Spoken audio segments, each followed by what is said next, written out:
2 de Filipenses, versículo 12 até o versículo 16, ok?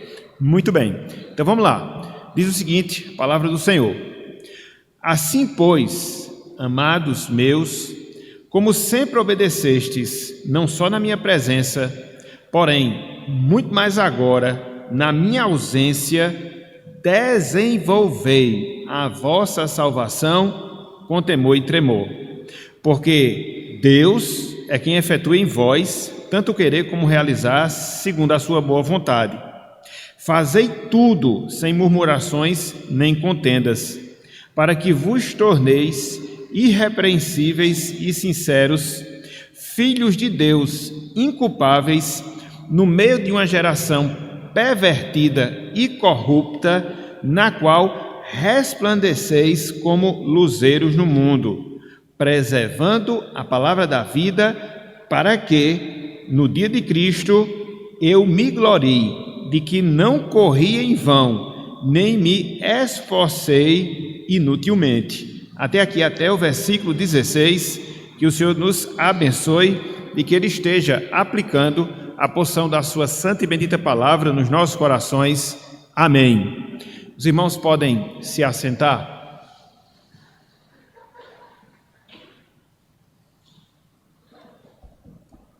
Meus irmãos, minhas irmãs, eu queria iniciar o nosso estudo na noite de hoje fazendo menção a um ditado. Não sei se todos conhecem esse ditado, e eu me lembrei dele quando eu estava aqui preparando essa palavra introdutória, para que ele pudesse vir, vamos assim dizer, de pontapé inicial para aquilo que a gente vai desenvolver na noite de hoje. Que ditado é esse? Há um ditado popular que diz que espinheiro, pé de espinho, né? Ele já fura de pequeno. E isso é verdade, isso é verdade. Você não precisa esperar o espinheiro crescer, chegar a um determinado tamanho, depois de X tempo, depois de X anos, para que assim ele possa ter ali as suas pontas e fure quem chegar perto dele. Não, de pequenininho ele já vai cumprir essa missão, entre aspas, esse objetivo. E aí a gente percebe que, de fato, quando alguém ou quando algo é o que tem que ser, ele nunca vai ficar escondido, ele nunca vai ficar oculto, não, jamais. Ele vai se manifestar, ele vai se revelar desde cedo, e isso vai ser algo notório, isso vai ser algo comprovável, assim como eu acabei de citar o exemplo do pé de espinho, que desde pequeno ele já fura. Esse princípio, meus irmãos, esse princípio, minhas irmãs, ele pode ser aplicado com toda a certeza, com toda a convicção, à nossa vida espiritual, à nossa vida com Deus, à nossa vida com o Senhor. Por quê? De acordo com aquilo que a gente viu na semana passada, no nosso último estudo, nós fomos eleitos, nós fomos separados por Deus, não só para a salvação, mas nós também fomos separados por Deus para viver uma vida de santidade, uma vida de santificação. E a gente considerou isso lá em Efésios capítulo 1, versículo 3, versículo 4, que Deus já nos destinou para a salvação com esse propósito, com essa finalidade, para que sejamos santos, para que vivamos vidas santas e vidas irrepreensíveis. Logo, meus irmãos, logo, minhas irmãs, a santificação ou a santidade nunca será, preste atenção nisso, nunca será algo que vai ficar oculto, que vai ficar escondido nas nossas vidas. Em um grau maior ou em um grau menor, o crente sempre, o salvo sempre manifestará a sua semelhança à pessoa de Cristo, à pessoa do nosso Salvador. Você já consegue perceber isso, sobretudo nos dias iniciais, vamos dizer assim, da salvação, quando nós ali estamos nos primeiros passos da caminhada cristã, haja vista a mudança de vida que ocorre no nosso viver. Então, a santidade é algo que vai ser sempre visto, a santidade vai ser algo que vai ser sempre manifesto na vida de uma pessoa que é salva, na vida de uma pessoa que é remida. O nosso estudo hoje, meus irmãos, minhas irmãs, tratará de maneira específica sobre as evidências da santificação. O nosso estudo, ele tratará de maneira específica sobre as evidências da nossa santificação ou da santidade. É o tema, é o título do nosso estudo na noite de hoje. Em outras palavras, como a santidade ela se revela, como a santidade ela se mostra no seu sentido mais amplo, no seu sentido mais real em relação às nossas vidas. Esse ponto, meus irmãos, esse ponto, minhas irmãs, ele é não só um ponto importante para ser trabalhado, mas esse ponto acerca das evidências da salvação, ele é um ponto desafiador em relação às nossas vidas. Ele é importante, e é importante por quê? Porque nos dá os critérios para que a gente possa conferir se estamos ou não desenvolvendo uma vida de santificação em nossas vidas. Por quê? Uma vez que você considera quais são as evidências, uma vez que você considera quais são os indícios, uma vez que você considera como é que se manifesta uma vida de santidade, a partir do momento que você tem esse padrão, o que é que você vai fazer? Você vai comprová-lo ou você vai conferi-lo em relação à sua vida. Será que você está inserido? Será que você está vivenciando essas realidades na sua vida? Então, trabalhar esse ponto, ele é importantíssimo, ele é fundamental. Mas não só isso, trabalhar esse ponto também é desafiador. Por quê? Porque nos confronta com aquilo que a gente deve ser, nos confronta com a maneira que nós devemos viver para que de fato a gente possa externar a santidade nas nossas vidas, ou nas nossas vidas especificamente falando. Então, foi por isso que separamos esse item específico para poder trabalhá-lo na noite de hoje, evidências da santificação. Não nos esqueçamos que o tema geral que nós estamos considerando já algumas quartas-feiras é santidade ou santificação. E hoje, no sentido mais específico, a gente vai trabalhar algumas evidências de uma vida santificada, seja naquilo que não é uma vida santificada, seja naquilo que deve ser uma vida santificada. Só a título de recordação, só a título de revisão, a gente trabalhou desde o nosso primeiro estudo que santidade ou santificação é aquele processo através do qual Deus, pelo Espírito Santo, opera na nossa vida e faz com que a gente se desvencilhe daquilo que é mal, daquilo que é corrupto, daquilo que caracteriza a nossa natureza terrena e cada vez mais vivamos a vida de Cristo nas nossas vidas. Em linhas gerais, basicamente, santidade é isso, é você deixar de lado aquilo que desagrada a Deus e você procurar vivenciar na sua vida aquilo que agrada ao Senhor. Então, quando você evolui, quando você progride nesse processo, você está progredindo em uma vida de santidade, você está desenvolvendo a sua santificação, ok? Então é só para a gente recordar e a partir disso a gente seguir no nosso estudo na noite de hoje. Então, diante disso fica a pergunta, diante disso fica a indagação: quais são, meus irmãos, quais são, minhas irmãs, os sinais visíveis da santificação? Quais são os sinais visíveis de uma vida de santidade? Como é que a gente pode enxergar a vida de uma pessoa que está conformando a sua imagem à imagem de Jesus Cristo? Como é que a gente pode ver a vida de uma pessoa que está deixando de lado a sua velha natureza? Quais são esses sinais? A gente vai ver pelo menos cinco na noite de hoje. Do que não seja em si uma evidência da santificação, 3, e daquilo que de fato é evidência da santificação, mais 2, para a gente poder fechar pelo menos o nosso objetivo na noite de hoje. Vamos ver a primeira evidência, e aqui eu queria ver uma evidência no sentido contrário, do que não seja em si uma evidência de santificação, e que às vezes a gente acaba se enganando pensando que é, entendeu?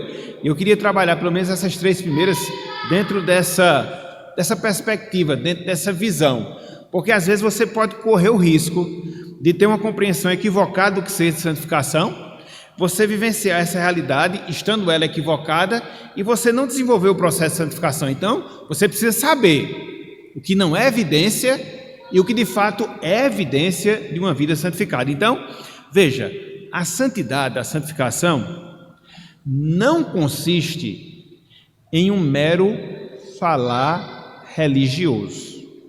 A santidade ou a santificação, ela não consiste em um mero falar religioso. O que eu quero dizer com isso? Meus irmãos, minhas irmãs, há um grande número de pessoas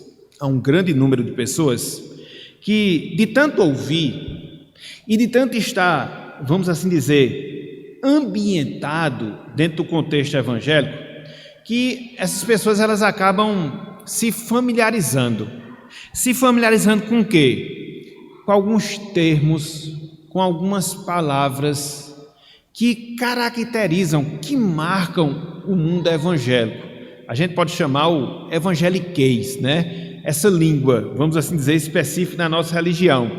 Por quê? A gente fala muito de graça, a gente fala muito de salvação, a gente fala muito de redenção, a gente fala muito do amor de Deus. Então são termos, são palavras que muitas vezes elas fazem parte do vocabulário de algumas pessoas, porque elas estão inseridas dentro de um contexto evangélico, dentro de um contexto religioso. Às vezes são até batizadas, né? Fazem até parte da membresia de uma determinada igreja. Contudo, meus irmãos, minhas irmãs, a sua vida diária dessa pessoa que tem até esse linguajar evangélico, vamos assim dizer, não é uma vida de submissão a Deus, muito pelo contrário, de submissão à carne, de submissão ao pecado. Pelo fato dela ter um linguajar diferenciado, significa dizer que ela desenvolve a santificação? Não, de jeito nenhum. Porque, de certa forma, falar acerca de Deus, falar acerca das coisas de Deus, é um tema importante. E a depender do contexto que você esteja inserido, é uma coisa boa. Faz até com que você pertença lá àquele determinado grupo. Agora, não é o suficiente para a gente considerar que aquela pessoa desenvolve uma vida santificada. Eu não estou dizendo que ter um linguajar cristão seja uma coisa errada. Não, é boa. Até porque a santidade, de certa forma, ela é evidenciada através da nossa forma de falar. Agora, não é só falar em si das coisas da religião. Não só é falar em si o linguajar da religião, mas é, acima de tudo, viver a religião nas nossas vidas. E hoje, meus irmãos, minhas irmãs, existe uma coisa que está sendo bem peculiar na vida da Igreja de Cristo, sobretudo na vida da Igreja de Cristo aqui no nosso país.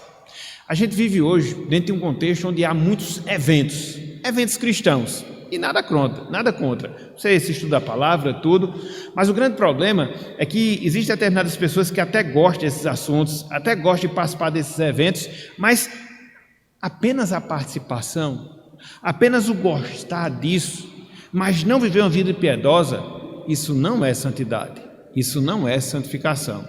Então a gente tem que ir muito além, mas muito além mesmo das palavras. A gente tem que fazer isso a nossa realidade de vida prática, para que a gente não se engane de ter um linguajar cristão, por outro lado, não desenvolver uma vida de piedade e pensar que só pelo fato de nós termos esse linguajar cristão, a gente seja uma pessoa santificada. Não necessariamente. E é interessante, meus irmãos, minhas irmãs, que o Senhor Jesus Cristo, Ele faz essa advertência em relação à nossa vida. Ele mostra esse cuidado que a gente deve ter, de quê? De não só falar acerca da religião, não só ter um linguajar cristão, mas irmos além disso, de termos uma prática cristã na nossa vida. Então, não só é apenas o falar cristão, mas é também ter uma prática cristã. Essas duas coisas juntas, somente o linguajar cristão não é suficiente para a gente poder ter em mente que estamos desenvolvendo uma vida de santificação. Não, jamais. Olhem só, alguns textos, pelo menos 2, eu queria destacar aqui na noite de hoje. Abram, por favor, aí. Evangelho segundo Lucas. Evangelho segundo Lucas. Capítulo 6. Evangelho segundo Lucas, capítulo 6. Olha só o que Cristo disse aqui. No versículo 46 e também no versículo 47. Lucas 6, 46 e 47. Meia dúzia. Lucas, meia dúzia. 6, 46 e 47. É interessante que são palavras assim tão básicas, né? Que você vai ver assim, o Senhor Jesus Cristo falando acerca delas ao longo do seu ministério. E são coisas que, de certa forma, a gente também já sabe. E isso serve para a gente atinar para essas coisas. Ok? Olha só. Lucas 6, meia dúzia, 46 e 47. Cristo disse: por que me chamais Senhor? Senhor. Olha aqui, o linguajar religioso. Senhor, Senhor, falar coisas bíblicas, falar da palavra de Deus, aqui pronunciar o próprio nome de Deus. Mas olha só a advertência que Cristo faz na continuação do versículo. E não fazeis o que vos mando. Está vendo aí, meus irmãos? Que não é apenas falar Senhor, Senhor, mas é fazer o que esse Senhor nos ordena fazer. Tem que haver o casamento, a união dessas duas coisas, daquilo que você fala e que deve ser religioso e que deve ser cristão, mas as suas palavras, obrigatoriamente, elas devem vir acompanhadas às suas ações, as suas atitudes, aquilo que efetivamente você faz. Efetivamente você faz. Olha só, versículo 47. Todo aquele que vem a mim e ouve as minhas palavras, e Cristo complementa, e as pratica, eu vos mostrarei a quem é semelhante. Ele vai contar aqui a parábola dos edificadores, né? Da casa que foi edificada sobre a rocha. Então veja, é bom você ouvir, é bom você aprender, é bom você ser instruído. Não resta a menor dúvida, mas Cristo ele complementa. A gente deve fazer o quê? Praticar. E é essa prática que evidencia a nossa salvação. Então, não só é falar, ter um linguajar religioso, não é somente querer escutar aquilo que está na palavra, mas a gente tem que ir um passo adiante, ou seja, a prática das nossas vidas, a prática do nosso viver. Deixa eu abrir aqui um parênteses.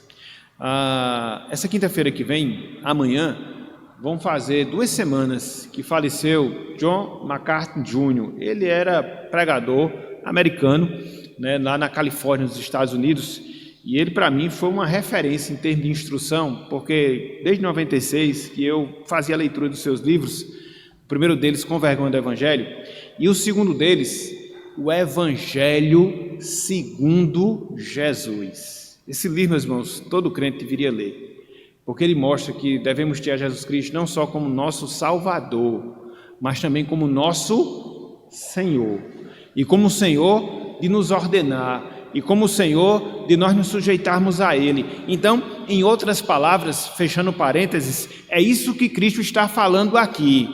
A questão de você falar, Senhor, Senhor, a questão de você ter disposição para ouvir a sua palavra, mas não parar nesses pontos, avançar. Em que ponto? No ponto da prática, da obediência. E é aqui que de fato a gente evidencia a nossa santificação. Ok? Vamos mais adiante. No caso aqui, voltando, né? Abram, por favor, Mateus capítulo 15. Mateus capítulo 15.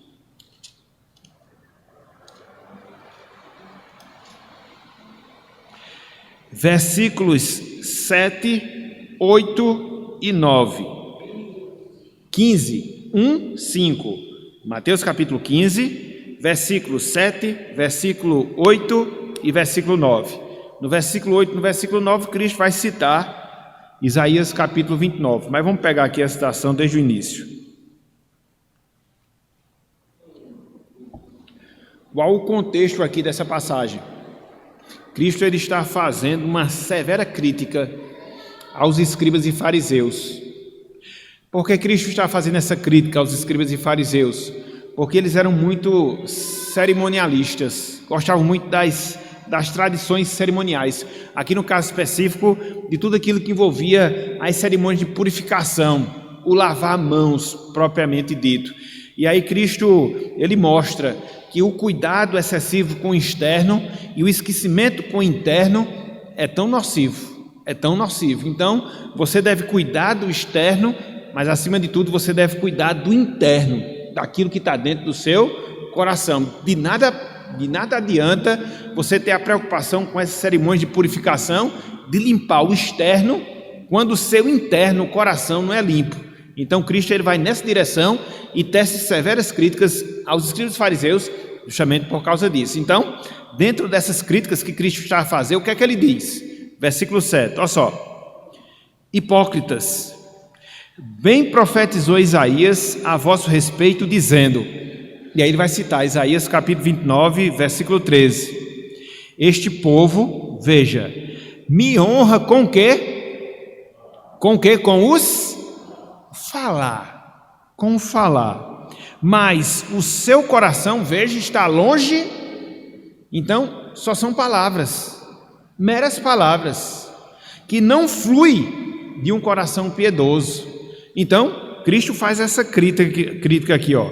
Versículo 9, em vão me adoram, ensinando doutrinas que são preceitos de homens. Então, o cuidado que a gente deve ter. Gente, a santidade, a santificação não consiste no mero falar de religião.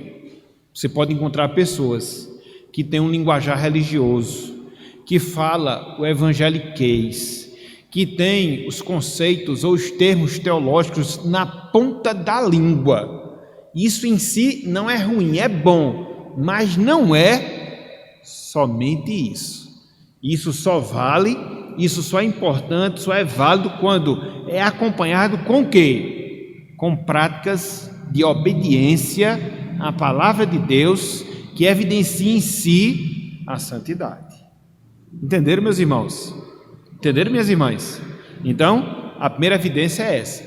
Santidade, santificação não consiste em um mero falar religioso. Não necessariamente. Podemos ver o segundo indício, a segunda evidência? Em segundo lugar, a santidade, a santificação não consiste em um mero formalismo de devoções externas. A santidade, a santificação não consiste num mero formalismo de devoções externas. O que é isso que eu estou falando? Muitos, meus irmãos, minhas irmãs, imaginam que a participação nas atividades religiosas garante uma vida de santificação. Muitos se enganam pensando que a mera participação em atividades religiosas garante uma vida santificada. Eu faço uma observação. Em certo sentido, a gente não pode desenvolver uma vida de santidade sem que a gente tenha uma vida religiosa, de participação de cultos, de participação dos trabalhos que ocorrem dentro da igreja. A santidade também é manifesta nesses aspectos. Agora, o mero participar em si, o mero estar presente em si, se não nos conduzir a uma vida de santidade, de nada adianta diante de Deus, diante do Senhor. Você pode ser bem presente aos trabalhos, você pode ter grande interesse pelos trabalhos, mas se a sua noção de santidade é somente um tempo em que você passa na igreja e que nada muda, nada se altera na sua vida fora da igreja, Meus irmãos, minhas irmãs, desculpa, isso aí não é santidade, isso aí não é santificação. E eu queria deixar bem claro, eu não estou dizendo que não é importante sim. O que eu estou dizendo é que a participação pela participação não implica em desenvolver a santificação na sua vida. A gente tem que vir ao culto com toda certeza. É uma obrigação que nós temos diante de Deus, não resta a menor dúvida. Nós devemos estar presentes nas adorações corporativas com toda a convicção. Mas a gente tem que vir, meus irmãos, com o nosso coração pronto para adorar a Deus. A gente tem que sair com o nosso coração disposto para servir a Deus. E quando eu falo de servir, eu não falo de trabalhar, essencialmente falando, é servir no sentido de viver para Deus, de viver para o Senhor. Lá na Igreja Canal, logo quando nós entramos, há 30 anos, no boletim tinha essa frase: entre para adorar, saia para servir. Entre para adorar, saia para servir. Essa deve ser a nossa perspectiva em relação às nossas participações dentro dos trabalhos externos, dentro das cerimônias externas que a gente vivencia, que elas transformem o nosso coração, que elas impactem a nossa vida e que ela nos transforme para que a gente saia dela, ou desses momentos, melhor dizendo, de fato transformados. Os trabalhos da igreja devem ter esse propósito para nós. Eu tenho que sair diferente do que eu entrei, seja no sentido de aprender alguma coisa, seja no sentido de ter sido confrontado por Deus, seja no sentido de ter desenvolvido algum tipo de sentimento por Deus. Enfim, meus irmãos, a nossa adoração ela não deve ser uma mera adoração. Tem que transformar, tem que mudar, tem que impactar alguma coisa na nossa vida. Se não estiver, a gente precisa se autoavaliar, para que a gente possa perceber com que motivação nós estamos vindo para adorar a Deus. Temos que sair diferentes da maneira como nós entramos, mesmo que seja um tiquinho assim, mas a gente tem que sair diferente, tem que sair melhor, porque às vezes a gente pode correr o risco de pensar que pelo mero participar isso vai ser suficiente. Quando nosso coração está distante de Deus, quando a nossa vida não está associada à nossa adoração, isso é um perigo grande que a gente corre. Na verdade, é um perigo grande que o povo de Deus corre ao longo da sua história. Veja, o profeta Isaías, lá atrás, há 700 anos antes de Cristo, há 2.700 anos antes de nós, ele já mostrava esse perigo. De quê? De estarmos cumprindo com as nossas obrigações religiosas, de estarmos no templo adorando a Deus, de estarmos participando da adoração corporativa, mas o nosso coração está longe daquilo ali. Vamos ver? Abram aí, por favor. Isaías capítulo 1. Isaías 1, do 11 ao 17. Deus dizendo, através do profeta Isaías ao povo da aliança. Aqui ele não está se dirigindo para ímpios, nem tampouco para nações pagãs.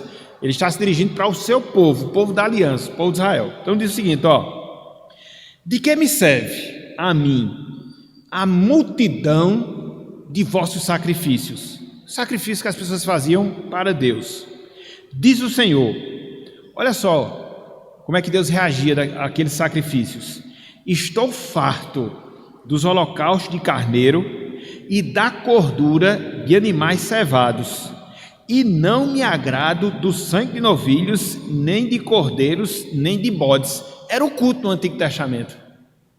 Era um culto que era feito através de sacrifício de animais. Deus disse, não estou suportando mais isso. Esse povo vem e sacrifica, esse povo vem e oferece o sacrifício, eu não estou aguentando essa atitude das pessoas. Mas como, Senhor? Eles não estão te adorando? Eles não estão cumprindo com seus deveres religiosos? Por que será que o Senhor não está se agradando? Por quê? Aí Deus explica. Olha só, versículo 12. Quando vindes para comparecer perante mim, quem vos requereu o só pisardes nos meus átrios, na parte inicial do templo? Não continueis, veja, a trazer ofertas vãs. O incenso é para mim abominação. E também as festas da lua nova, os sábados e a convocação das congregações. Não posso suportar, preste atenção aqui nesse ponto, iniquidade associada a quê? O ajuntamento solene é mau? É pecaminoso? Sim ou não? Em si não, mas Deus não suporta quando o ajuntamento religioso, o culto, ele está misturado com o que, gente? Com o pecado. Nesse caso, o pecado de quem? Do povo que comparece perante Deus para adorar. Está vendo, meus irmãos? Está vendo, minhas irmãs? Então, devemos adorar a Deus? Sim. Deus nos convoca para isso com toda certeza. Agora, a gente tem que ter cuidado com o sentimento que nós estamos tendo quando nós comparecemos diante de Deus para adorá-lo. Devemos ter cuidado, porque isso enoja a Deus, se a nossa adoração não corresponder àquilo que está dentro do nosso coração. Está vendo como isso é sério? Está vendo como isso é sério? E ele complementa, olha só, as vossas festas da lua nova e as vossas solenidades, a minha alma, diz Deus, as aborrece, já me são pesadas, estou cansado de as sofrer. Já pensou, meus irmãos, Deus dizendo isso, o negócio não estava fácil não, viu? O negócio não estava fácil não, o negócio estava complicado. E ele faz, olha agora a ordem que ele dá, ó. Lavai-vos, purificai-vos, tirai a maldade de vossos atos de diante dos meus olhos, cessai de fazer o mal, aprendei a fazer o bem, atendei à justiça, repreendei o opressor, defendei o direito do órfão, pleiteiai a causa das viúvas. Mudem a vida de vocês, se santifiquem, desenvolvam a piedade, venham me cultuar agora, porque sem isso o culto é vão. Sem isso eu estou aborrecendo a adoração de vocês. Então, não nos enganemos. Estar na casa de Deus, adorar a Deus, quando nosso coração não é transformado e que a gente sai pior do que entrou, vivenciando a iniquidade que Deus rejeita, Deus abomina esse tipo de comportamento misturado com a sua adoração. Isso não é santificação. Ok, meus irmãos? Ok, minhas irmãs? Então, avaliemos nosso coração antes de comparecermos perante a presença do nosso Deus. Todo domingo, quando a gente vem para a casa do Senhor, cada trabalho que a igreja realiza, seja um estudo bíblico, seja uma reunião de oração, como é que eu estou indo? Como é que meu coração está indo? Como é que a minha vida está indo? Como é que eu estou saindo dali? São perguntas, meus irmãos, que devem sempre nos inquietar e devem sempre estar presentes nas nossas vidas. Senão, a gente cai num erro que é muito fácil nós cairmos. E que erro é esse? Cairmos no problema do automático. O que é isso? A gente vai fazendo porque a gente sempre fez. E a gente vai criando esse costume. E aí é um problema. Ok? Então, ó, santidade, santificação, não é apenas ter um mero falar religioso. Não. Santidade, santificação, não é apenas participar das atividades cerimoniais litúrgicas da igreja. Não é. Mas é associar essas coisas a uma vida de piedade, santidade e obediência à palavra do Senhor. Terceiro lugar, a santidade, a santificação, ela não consiste do abandono físico do mundo e das nossas obrigações sociais. Abandono físico do mundo e das nossas obrigações pessoais. Por que eu falo isso, meus irmãos? Ao longo da história da igreja, da história do povo de Deus, se desenvolveu uma prática que nós chamamos de monasticismo. Eita, que nome difícil, eu vou explicar já. Monasticismo. Se desenvolveu essa prática ao longo da história da igreja. O que é isso? O monasticismo, ele consiste em desenvolver uma vida solitária, com o intuito de buscar a Deus, através de jejuns, através de orações, através dos exercícios religiosos. É o que a gente vê nos monges, né? Os monges não fazem isso. Eles se dirigem para onde? Para os monastérios, né? Que é o local onde ficam os monges.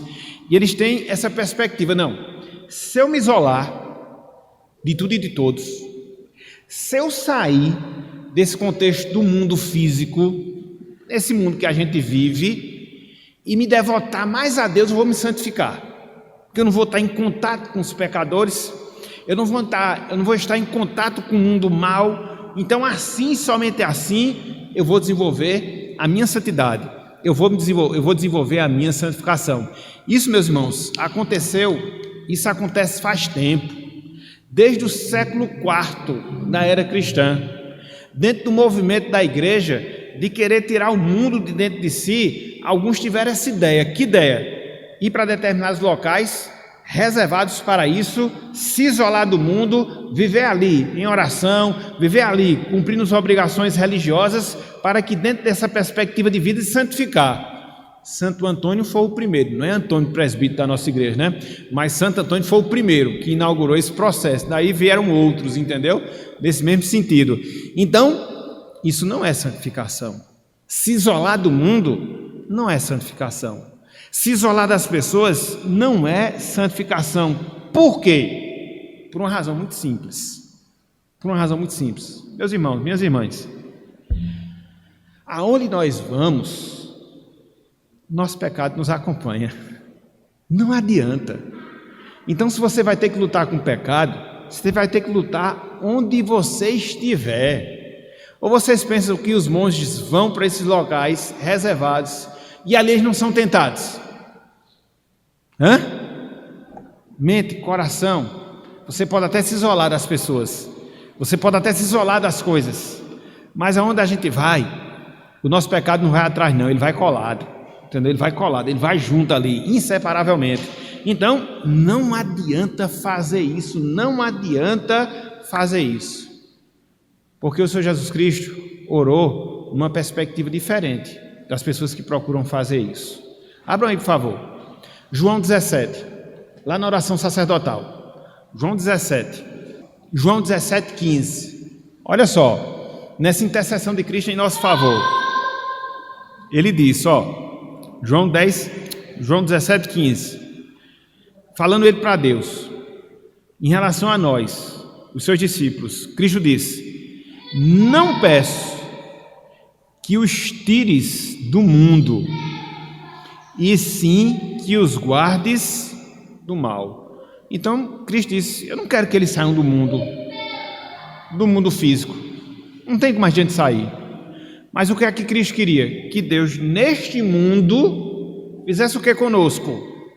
Nos guardasse no mundo aqui, meus irmãos.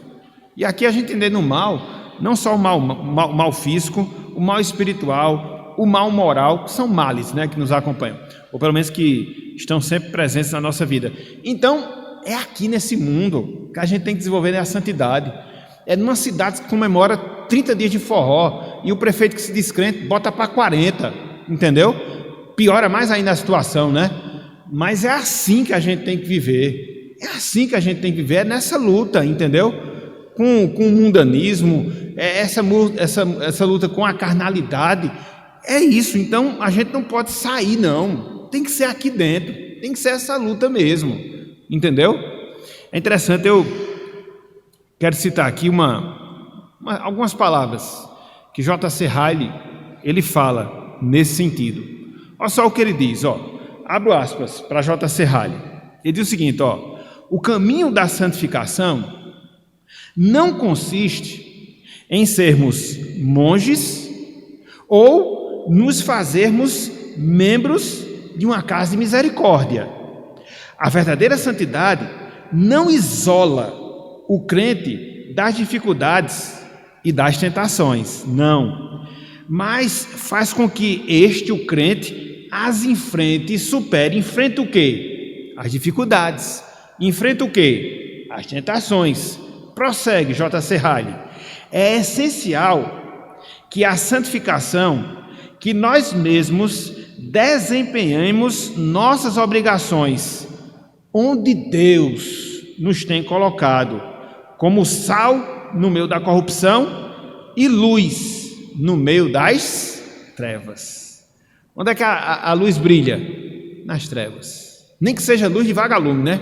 Só aquele pisco, mas dá aquela diferença.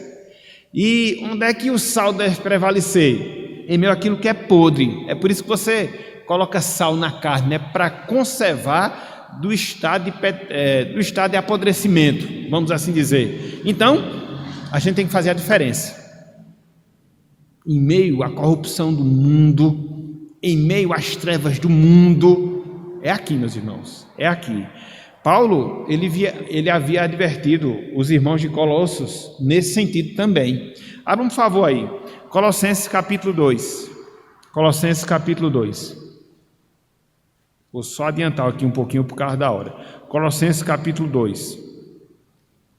Lá na igreja de Colossos, estava se desenvolvendo uma heresia, algumas heresias no plural. E uma delas defendia o que nós chamamos de ascetismo. O que é isso? É você procurar sofrer na carne e assim estipar o mal da sua carne, como se isso fosse suficiente. Não.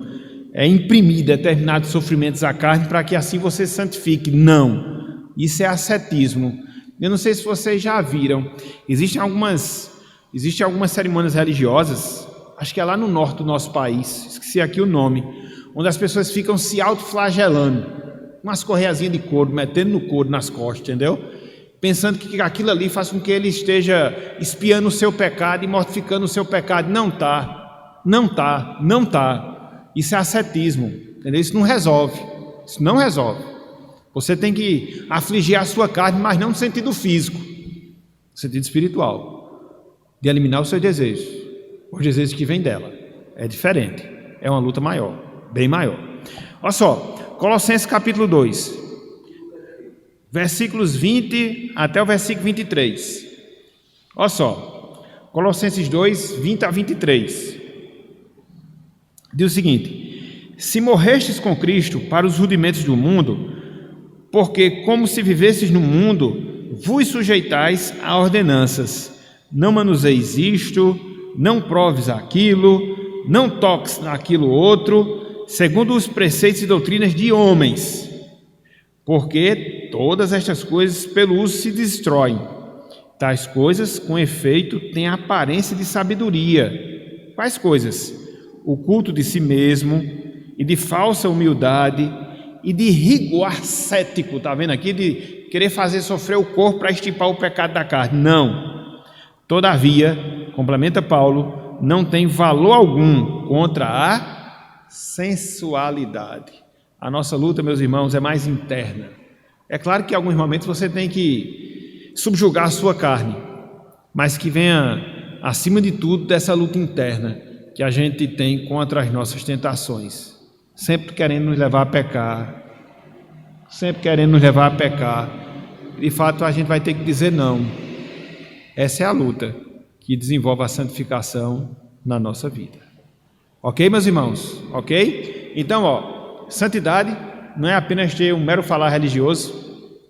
Santidade não é participar de todo o cerimonialismo da religião. Santidade não é você abandonar o mundo e viver isolado de tudo e de todos, não.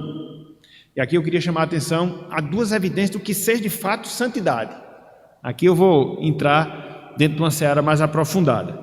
Então, em quarto lugar, a santidade, ela se revela pela nossa obediência à lei.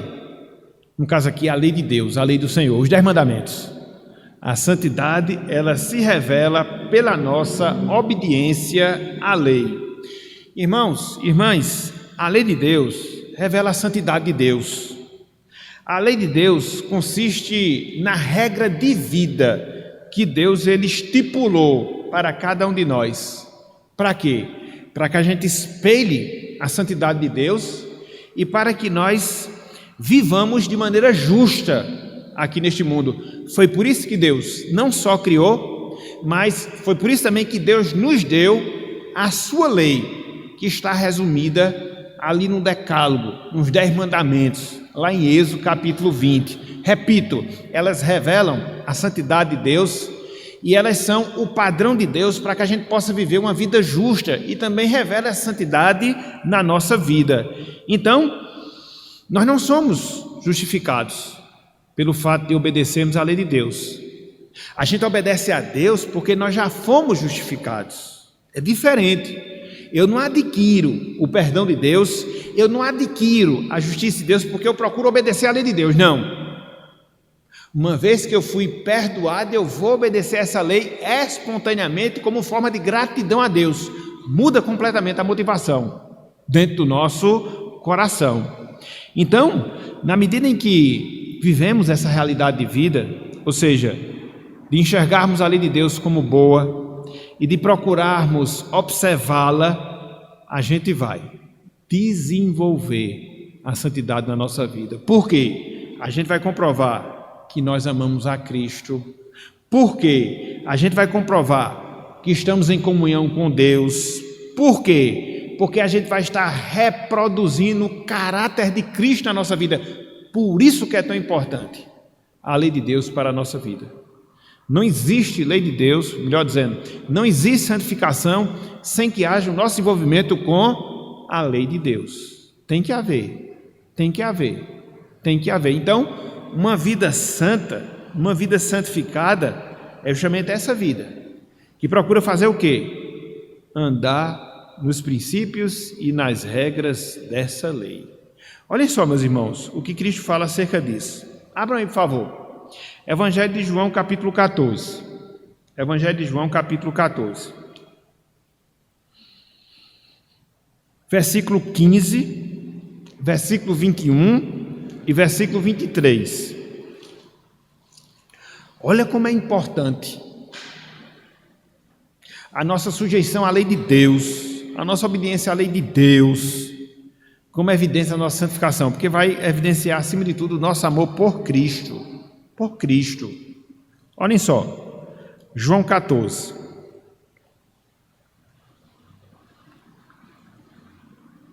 Vamos começar com o versículo 15. João 14, 15.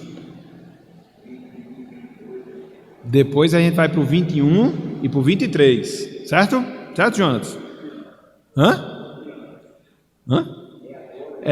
A gente vai ler João 14, verso 15, depois o versículo 21 e o 23, ok? Vamos pegar pelo 14 logo, vamos iniciar logo. O 14 e 15, diz o seguinte, se me amais, guardareis o quê? Os meus... Está vendo aí, meus irmãos? Se nós amarmos a Cristo, nós vamos guardar os seus mandamentos. Não terás outros deuses diante de mim, não farás para ti imagem de escultura, não tomarás o nome do Senhor teu Deus em vão. Lembra-te do dia de sábado, do domingo. Para quê? Para o santificar. Honra teu pai e tua mãe. Não matarás, não adulterarás, não furtarás, não dirás falso testemunho, não cobiçarás. 10 mandamentos. Aí se você tem uma pessoa que não cumpre esses 10 mandamentos, que não vive esses 10 mandamentos, está santificando. Olha o perigo, olha o perigo. E aqui eu chamo a atenção, dia do Senhor, meus irmãos. Dia do Senhor é coisa séria. Domingo é coisa séria. Domingo não é dia de trabalhar, domingo não é dia de estar viajando, domingo não é dia de estar tomando banho de piscina, domingo é dia de estar na casa do Senhor, para que a gente não passe como um profanador do dia de Deus, porque a mesma lei que condena a idolatria é a lei que condena a profanação do dia do Senhor. A mesma lei que condena o adultério é aquela que condena a profanação do dia do Senhor. A mesma lei que condena a mentira, condena a profanação do dia do Senhor. Não existe pecado grande e pecado pequeno. Que às vezes acontece uma questão de adultério na igreja e fica todo mundo arrepiado, né? Mas muita gente profana o dia do Senhor e ninguém fica arrepiado. Aí eu vejo que é incoerência muito grande da nossa parte. A lei que bate em Chico, bate em Francisco. Então, se está lá também, a gente tem que ter esse cuidado. Programemos a nossa vida. A gente se diverte, pode se divertir em 6 dias. Domingo é dia de estar na igreja. Não tem justificativa, a não ser que seja caso de doença. Aí eu vou viajar. Viajar para onde? E a casa do Senhor? E a santidade de Deus? A gente tem que reavaliar, meus irmãos, essas coisas. Porque às vezes a gente termina abraçando determinados pecados e querendo condenar outros. Não pode. Então, se me amais, guardareis os meus mandamentos, dentre eles o dia de descanso, o dia de santificação de Deus. Mais adiante, fechando parênteses, versículo 21. Aquele que tem os meus mandamentos e faz o que com eles? E os guarda. Esse é o que me... Então dizer que ama a Deus e não guardar os mandamentos de Deus, isso é amor? O que é que vocês acham? Porque se você sair aí pela rua, você vai perguntar às pessoas: você ama a Deus? Você ama a Deus? Eu acho que 90% das pessoas vão dizer que amam. Mas isso é suficiente? Não, se não vier acompanhado pela obediência aos mandamentos do Senhor. E Cristo prossegue: esse é o que me ama, e aquele que me ama será amado por meu Pai, e eu também o amarei e me manifestarei a ele. Veja que esse processo de amar e ser amado está baseado aonde? Na guarda dos mandamentos. Mais adiante, versículo 23, diz o seguinte: respondeu Jesus: se alguém me ama, guardará a minha palavra, e meu Pai o amará, e viremos para ele e faremos nele. Está tudo condicionado à obediência. O amor do Pai, ser morada de Deus. Se o primeiro requisito não é cumprido, os demais são desmoronados. Então, veja como é importante essa questão da nossa relação com a lei de Deus. Eu teria outros versículos, mas por amor do tempo eu não vou ler. Caso vocês queiram o material, tem tudo aqui. Mas eu queria fazer a citação, mais uma vez, de J.C. Ryle. Ele diz o seguinte, dentro desse item, de que a nossa santidade ela se revela pela nossa obediência à lei de Deus. Ele diz, abro aspas: se alguém pretende ser um santo e olha com desrespeito para os 10 mandamentos, não se importando em mentir, ser hipócrita, fraudar, insultar, levantar falso testemunho, embriagar-se, quebrar o 7º mandamento, etc, etc, etc, na realidade se engana terrivelmente. E no dia do juízo lhe será impossível provar que foi um santo. Essas sacadas de Ryle, elas são perfeitas, entendeu? Então, como é que você vai chegar no dia e dizer assim: eu fui santo? Como? Olha a lista aqui, tá de desobediência à lei de Deus. Não pode. Por fim, meus irmãos, em quinto lugar, a santidade, ela se manifesta quando a gente vive a vida de Jesus Cristo. A santidade, ela se manifesta quando a gente vive a vida de Jesus Cristo. Abram aí, por favor. 1 Coríntios capítulo 11, versículo 1. 1 Coríntios capítulo 11, versículo 1. E aqui Paulo, ele tinha uma autoridade grande, viu? Muitas vezes a gente teme fazer como ele fez, e realmente a gente tem que temer. Mas ele não tinha esse receio. Olha só o que ele diz, meus irmãos. Aqui para nós, eu começo por mim mesmo, né? Eu sou o primeiro aqui da lista e da fila. Quantos de nós iríamos fazer coro com Paulo no que ele fala aqui nesse versículo? Ele, na verdade, está dando uma ordem. Sede seja, né? Olha só. 11:1.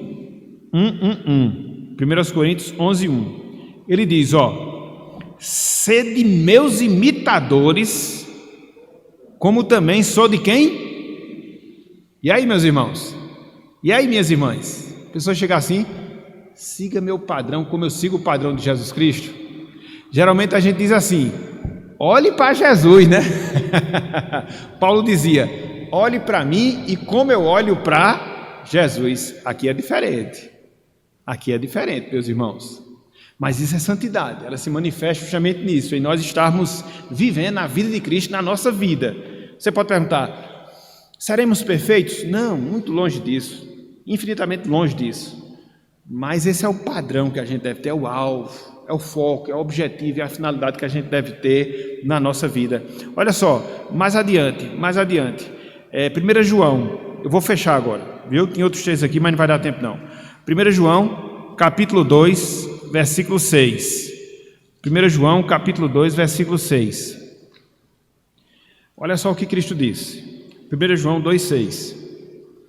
Aquele que diz, permanece nele, ou seja, permanece em Jesus, esse deve também andar assim como ele. Então, se eu digo que estou em comunhão com Cristo, eu devo andar nas pisadas de Jesus Cristo. O homem santificado, a mulher santificada, terá que ser como Cristo, suas características, seus procedimentos. Esse foi o motivador que fez com que os discípulos eles fossem reconhecidos como cristãos. Lá em Atos capítulo 11, versículo 26, o que fez com que os moradores de Antioquia chamassem os crentes de cristãos era a maneira como aqueles crentes viviam. Eles eram mini-cristos. A palavra cristão significa mini-cristo, literalmente falando. Então, Cristo não é apenas Salvador daqueles que professam o seu nome, mas também daqueles que imitam o seu exemplo. A graça da conversão e da fé salvadora tem de produzir necessariamente certa semelhança com a imagem de Jesus Cristo. E aqui tem muitos textos que não vai dar tempo de nós lermos na noite de hoje. Ok, meus irmãos? Ok, minhas irmãs? Então, quais são as 5 evidências de uma vida santificada ou da santificação? Ela não envolve apenas o falar da religião, ela não envolve apenas o participar das cerimônias religiosas, ela não consiste em sair deste mundo, desta vida, mas ela consiste em nós guardarmos os mandamentos de Jesus Cristo e andarmos nos caminhos de Jesus Cristo. Esses são os sinais visíveis de uma pessoa que é santificada. Eles não serão vistos uniformemente em todos os crentes. Não, às vezes um vai brilhar mais num aspecto do que em outros, vai variar. Nem brilharão em todo o seu vulgor nos crentes experimentados. Também seguindo esse mesmo princípio, né? Às vezes você vai ter deficiência numa área, no outra, mas você vai ver esses indícios, ou não vai ver os indícios, a depender daqueles que a gente considerou na noite de hoje. Porém, todos esses 5 sinais que a gente viu, sinais bíblicos, eles constituem nas evidências da nossa santificação. A verdadeira santificação é algo que pode ser visto através desse esboço que nós colocamos para os irmãos na noite de hoje. E o que é que a gente faz com tudo isso, como aplicação e fechamento do nosso estudo? Com base nessas 5 evidências que a gente viu, avalie a sua vida, meu irmão. Avalie a sua vida, minha irmã. Como é que você está usando a sua língua para falar as coisas de Deus? Além disso, de falar, ou as suas palavras, elas fluem de um coração que teme a Deus e elas externam uma vida que procura obedecer a Deus? E o culto que você presta a Ele? Você é apenas um corpo presente que vai participar do culto ou que vai estar presente e cultuar a Deus de fato no momento de adoração corporativa? Não fuja da realidade que você tem pela frente de quê? De combater o seu próprio eu, desenvolvendo a santidade na sua vida. Além disso, procure ver aqueles pontos em que você está obedecendo e desobedecendo a lei de Deus. Confessar as suas desobediências, clamar pela misericórdia para que naquilo que você obedece, venha obedecer cada vez mais. E procure ser um mini Cristo. Será que você está sendo esse mini Cristo na sua vida? Na sua forma de pensar, na sua forma de falar, na sua forma de agir, na sua forma de sentir, porque é essa avaliação que a gente deve fazer. E na medida que a gente constatar que estamos muito longe dela, né, o que é que a gente faz? Pede perdão, clama por graça e vai lutando, porque nada vai ser perfeito e completo, mas a gente vai estar aqui lutando até o fim, para que essas evidências sejam cada vez mais claras na nossa vida, pela graça de Deus e para a glória do nosso Senhor. Então que Deus nos abençoe e que Ele esteja aplicando a sua santa palavra nos nossos corações, no nome de Jesus Cristo. Amém.